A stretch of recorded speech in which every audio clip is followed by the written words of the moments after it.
Bharat Lajna multi state housing cooperative society limited. തൃത്താലയിൽ വെല്ലുവിളികളുമായി സ്ഥാനാർത്ഥികൾ. ചൂടുപിടിച്ച് തെരഞ്ഞെടുപ്പ് പോരാട്ടം. തിരഞ്ഞെടുപ്പായാൽ ആരോപണ പ്രത്യാരോപണങ്ങൾ സ്വാഭാവികമാണ്. എന്നാൽ തൃത്താലയിൽ പരസ്പരം വെല്ലുവിളികളും മറുപടിയുമായാണ് സ്ഥാനാർത്ഥികൾ പ്രചരണം കൊഴുപ്പിക്കുന്നത്. മണ്ഡലത്തിലെ വികസനത്തെക്കുറിച്ച് പരസ്യ സംവാദത്തിന് തയ്യാറാണോ എന്ന വെല്ലുവിളിയുമായി LDF സ്ഥാനാർത്ഥി MP രാജേഷാണ് ആദ്യം എത്തിയത്. വെല്ലുവിളിച്ച് 24 മണിക്കൂറായിട്ടും മറുപടിയില്ലല്ലോ എന്നതായിരുന്നു രണ്ടാമത്തെ വെല്ലുവിളി. കൺവെൻഷനുകളിലും സമൂഹ മാധ്യമങ്ങളിലൂടെയുമായിരുന്നു MP രാജേഷിന്റെ പരാമർശം. ഇതിന് മറുപടിയായി UDF സ്ഥാനാർത്ഥി VT ബൽറാമും രംഗത്തെത്തി.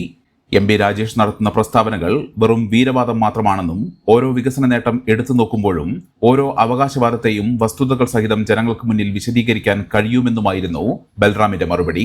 ബൽറാമിന്റെ മറുപടിയെ തുടർന്നാണ് സംവാദത്തിന് ക്ഷണിച്ചുകൊണ്ട് വീണ്ടും MP രാജേഷ് ഫേസ്ബുക്ക് പോസ്റ്റ് ഇട്ടത്. ധൈര്യവും ആത്മവിശ്വാസവും ഉണ്ടെങ്കിൽ ഈ സുവർണാവസരം പാഴാക്കരുതെന്നാണ് MP രാജേഷിന്റെ ഫേസ്ബുക്ക് പോസ്റ്റ്. ഒപ്പം നഴ്സിംഗ് കോളേജിന്റെ ഫോട്ടോയും അനുമതിയുടെ വിവരണങ്ങളും ചേർത്തിട്ടുണ്ട്. ഇരു സ്ഥാനാർത്ഥികളുടെയും വെല്ലുവിളികൾ മുന്നണികളും പ്രവർത്തകരും ഏറ്റെടുത്തതോടെ സമൂഹ മാധ്യമങ്ങളിൽ വലിയ ചർച്ചയാവുകയാണ് തൃത്താലയിലെ തിരഞ്ഞെടുപ്പ്. The Kottakkal cooperative urban bank limited, head office Kottakkal. Phone 0483-274-2246. മെമ്പർമാരുടെ നിക്ഷേപങ്ങൾക്ക് ഉയർന്ന ലാഭവിഹിതം നൽകുന്ന കേന്ദ്ര സർക്കാർ സഹകരണ സ്ഥാപനം Bharat Lajna multi state housing cooperative society limited, Parappur road, Kottakkal.